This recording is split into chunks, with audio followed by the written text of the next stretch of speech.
It was recently announced that Scooter Braun is retiring from his career of managing artists after 23 years. He said, "This chapter has come to an end. The wisdom has proven to be correct. I never saw how this chapter would end. I never saw it happening, but it did. I will cherish every moment of it. I made my plan, but it turns out I like God's plan better. Cheers." And he limited the comment section to only people that he follows, I assume. Mm-hmm. That's because Swifties are celebrating the fact that Scooter has retired from at least this business venture that he's known for. He was the one who found Justin Bieber. He's managed Demi Lovato, Ariana Grande, lots of these people. People were mad at him for years now because he acquired Taylor's catalog after she was no longer at Big Machine Records. And for some reason, she turned this into some kind of victim narrative, even though if you have a record label, you do not own music gets your bought music. And sold all the time. But yeah, she has radicalized her fans against him. So they said, yeah, he doesn't want to spend time with his kids. Taylor ruined his career, as she should.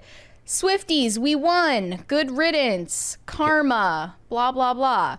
They're very happy about this. Okay, look, I'm a massive Taylor Swift fan. Taylor Swift's fans are absolutely the least intelligent, least educated about the music industry that you're ever going to find. They love Taylor Swift, so whatever Taylor Swift does is right. That's just the way that it is. It doesn't matter what she does. They're just going to think that she's right. As for Scooter retiring, look, the guy's got a boatload of money. He probably owns a whole lot of music and gets a big gigantic check. Well, he has this entertainment company called Hybe, which is probably just a talent agency. Yeah, I mean, how old's the guy? He can't be older than his 40s. 40s, 50s, something like that. Yeah, I mean, so yeah, he's just like, all right, I'm gonna lighten the load. So good for him, you know. I just wanted to call back to back in like 2019 when the Swifties were like really mobilized against him because Taylor kept posting all of these Tumblr threads about how she was being, victimized and aggrieved, and like, I wrote these songs in my bedroom and now you're trying to tell me that they're not mine? Because she doesn't understand business, or more likely, she does understand perfectly well how the music business works, and she understood perfectly well that her music was not her own property, having a record label, and then uses her fans' ignorance to come after people that she has a personal gripe with. But he, at the time, posted on Instagram, at Taylor Swift, "Since your public statement last week, there have been numerous death threats directed at my family. This morning, I spoke out publicly for the first time, saying I wouldn't participate in a social media war. However, I came home tonight to find my wife had received a phone call threatening the safety of our children, as well as other threats seen above. Thinking of my wife and children, my team and their families, I've gone through a range of emotions and how to deal with this. I write this now only after a deep breath and much reflection. I am certain there is no situation ever worth jeopardizing anyone's safety." So Swifties were literally doxing and threatening this man for doing what plenty of other people have done in the music industry. And this was after she already left Big Machine Records, that he acquired it. Yeah. So it's not like it was some kind of Machiavellian plot that he enacted upon her. Well, no, that's the problem. She knew that this was... Yeah, it is completely legitimate to say that like artists and people that write music and stuff, frequently they get screwed when it comes to the ownership of their music. That's definitely true.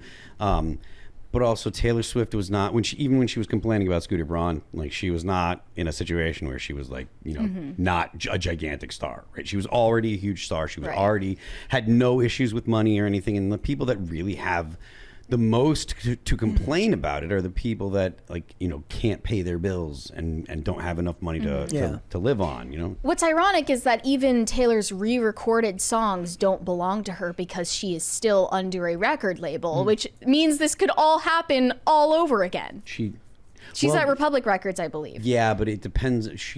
So she left their record label. Someone could come along and buy Republic Records and then be the next Scooter Braun. Well, no, it depends because There's no reason to believe that she doesn't own the majority of her records, or that she doesn't have some kind of deal where she has ownership of them. Because when she signed the deal with Republic, she was already a massive artist. She had more bargaining power. Exactly. Sure. She had a significantly she could very well have said, "Look, I'm going to own the songs after whatever." So like a lot of times, it might be that she has a licensing deal with them, so they own the songs for X amount of time, and then afterwards it reverts back to her for or whatever. So it's completely reasonable to think that might be the situation. However, her dad owned a stake in Big Machine when she was at Big Machine, so that's look, Taylor Swift complaining about the music business is a little bit like, it just don't goes like to the show like intellectual dishonesty of talking about, I wrote these in my room, what do you mean I don't own them? Because she knows full well like acting what's like a going on. child. That's mobilizing people against something you know to be untrue, which is more dishonest. And that just goes to show that Swifties and stans in general are vindictive psychopaths. They will go after not only her business rivals,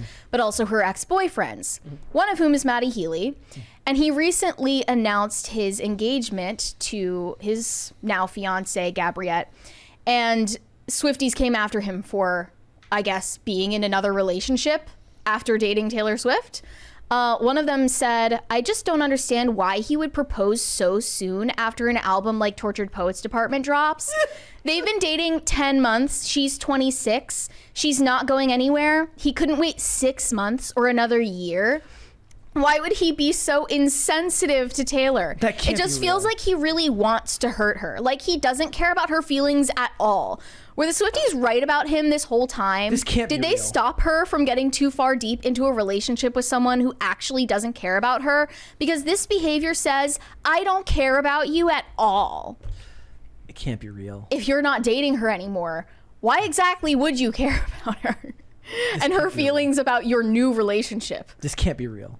It's real. Imagine it's completely real. He's like, well, I was going to propose, but I decided to wait 6 more months just to protect my ex-girlfriend's feelings. They dated for 3 months, by the way. Yes. That's insane. Another one said Taylor Swift was Maddie Healey's short-term practice GF who fixed him before he settled down and got engaged. Many such cases. Is this true? Are there many such cases? I have no idea if that's actually true. It sounds like something they made up personally. And then also her long-term boyfriend, Joe Alwyn, made a statement recently about the blowback that he got when they split up back in 2022, I believe. Yeah. He said, "I would hope that anyone and everyone can empathize and understand the difficulties that come with the end of a long, loving, fully committed relationship of over 6.5 years. That's a hard thing to navigate. What's unusual and abnormal in this situation is that 1 week later, it's suddenly in the public domain and the outside world is able to weigh in." Yeah, I hate it when my relationships go into the public domain and then suddenly, Disney has to... Disney can't make a story about it anymore because everybody else can. It becomes your own version of Winnie the Pooh, Blood and Honey. I mean, he must have saw this coming because she's so vindictive and toxic that she wants her fans to attack him. And I know that because she has liked memes that were making fun of him after her album came out recently. She acts like a teenage girl. Mean girl energy does well in the public eye, apparently. And one person said, "My theory as to why some Swifties hate Joe Alwyn is they resent him because he kept their relationship private and didn't want to feed parasocial relationships, therefore gatekeeping Taylor Swift content from them." That is some crazy Stans are crazy. Shit. Stans are crazy. Gatekeeping. You didn't let us know about your relationship, so you were gatekeeping Taylor Swift. She's ours. That is insane. If you ever find yourself thinking anything like that, you need to pause and probably have something to eat. Yes. Intervention. You need some help. Time for Stans, honestly. And I think that analysis, although it's insane, is completely true because after she got with Travis Kelce and he was going to her concerts, he's a guy who's already in the public eye and he likes courting that type of attention. It seems like Joe Alwyn isn't so much that type of person. He's an introvert. Travis is an extrovert, but they were saying he supports her career because he's not insecure in his masculinity like Joe Alwyn, who is always trying to bring her down. just because he didn't make their relationship into a public spectacle. Why would an introvert enter into that relationship? I mean, maybe he just doesn't understand the depth of where stan culture goes, and if you don't read it, you don't know. Right. But that's when you're happiest, when you're not reading stuff like that. Thanks for watching. Listen to full episodes of Pop Culture Crisis on Spotify. Keep up with us on social media and make sure you subscribe and ring that bell so you never miss the show. Bye, guys.